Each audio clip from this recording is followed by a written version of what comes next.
Hello everyone, welcome to Analog IAS Prelims High Yielding Series for Prelims 2020, and the topic for this video is Lokpal.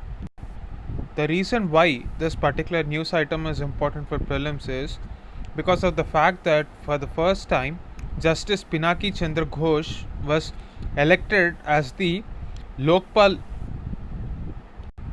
and he happens to be the first person to be cleared by the Lokpal selection committee headed by the Prime Minister. Now, if you go back to your basic lessons, tell me what is the composition of this Lokpal selection committee. Please post your answer in the comment section below. So, before getting into the details of what is Lokpal, let us try to understand a long drawn debate about the history of Lokpal bill from 1960s. So, this idea of an ombudsman first came up in a parliament session when there was a discussion on budget allocation for the law ministry in 1963.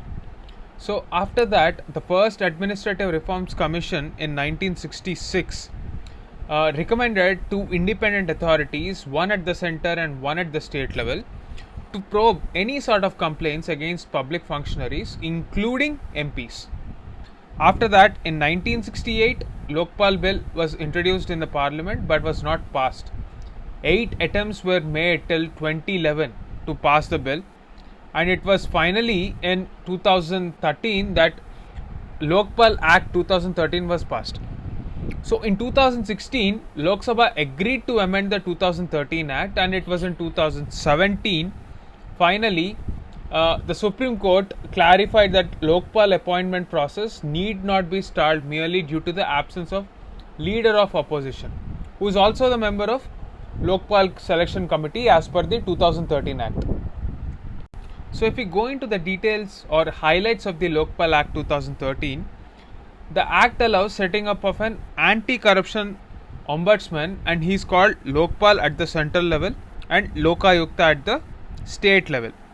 So the composition of Lokpal or the body would be, there would be one chairman and up to maximum of 8 members. So this is applicable, I mean the Lokpal Act is applicable to all the categories of public servants, including the Prime Minister. So this was a point of debate whether Prime Minister should be included or not. However, at this point of time, we have to note that Prime Minister will not be subjected to Lokpal inquiry if it is pertaining to international relations, internal security and external security.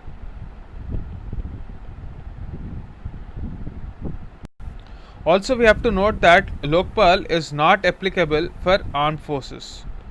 So if there is a proof that a particular property is acquired by unlawful means, and if that is established beyond a doubt, confiscation of property is allowed as per the Lokpal law 2013.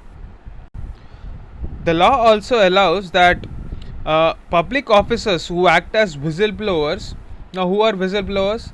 These are persons who anonymously or voluntarily come out exposing the misgivings in a governance system so as to ensure that the integrity of the institution is taken care of. So whistleblowers deserve all kinds of attention and protection. So Lokpal Act allows for this protection as well.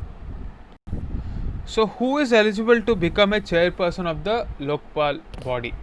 The person who is to be appointed as the chairman of the Lokpal should be either a former Chief Justice of Supreme Court or a judge of Supreme Court, or an eminent person with impeccable integrity, outstanding ability, and having a special knowledge and expertise of minimum 25 years in the matters relating to anti-corruption policy.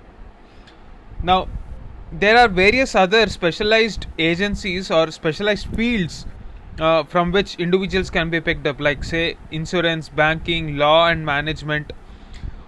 The reason why this provision was introduced is because some sort of corruption is very technical in nature.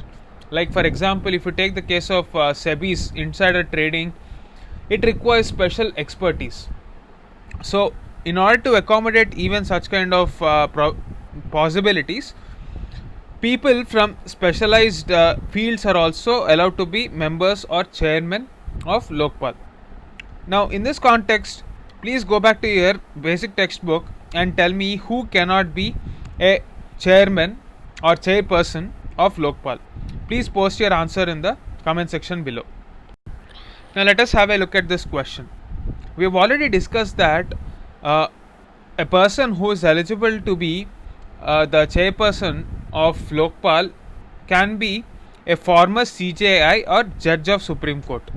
So it is only natural that the salary, allowances and other conditions of service of chairperson are equivalent to CJI and members is equivalent to judge of Supreme Court. So this statement is right.